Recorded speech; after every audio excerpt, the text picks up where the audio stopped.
আপনি দেশবাসীকে আসতে বললেন, আপনি কি তখন বুঝতেন যে এইটা কি, এটা হলো মানে অ্যাড্রেস টু নেশন?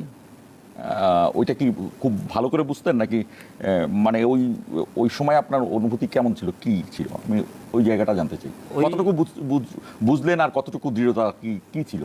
ওই পার্টিকুলার টাইমটাতে আমরা দেখছিলাম, আমরা প্রথমে আশা করি নাই, বিশেষ করে 16-17 জুলাইয়ের দিকে, যে যখন আন্দোলনটা কোটা সংস্কার আন্দোলন থেকে সরকার বিরোধী আন্দোলনের দিকে যাচ্ছে, যখন সারা দেশের মানুষ আমাদের ডাকের জন্য অপেক্ষা করছিল, যখন আমরা বললাম যে প্রাইভেট ইউনিভার্সিটি, মাদ্রাসা শিক্ষার্থী সহ আমাদের অভিভাবকদেরকে আহ্বান জানালাম আসার জন্য, তখন যে তারা আমাদের ডাকে সারা দিয়ে আসা শুরু করলেন, তখন আমরা বুঝতে পারলাম যে এটা হচ্ছে অ্যাড্রেস টু নেশন এবং নেশন এটাতে রেসপন্স করছে। এবং ওই পার্টিকুলার টাইমটাতে, বিশেষ করে 4 আগস্টের ঘোষণা এটা, তখন আমরা বুঝে গেছিলাম যে আমাদের একটা আহ্বানের জন্য মানুষ অপেক্ষা করছে, এবং সেই আহ্বানটা যথাসময়ে এবং যথাযথভাবে যদি এক্সিকিউশনটা আমরা করতে পারি, তাহলে আমাদের এই গণঅভ্যুত্থানটা সফল হওয়া সম্ভব।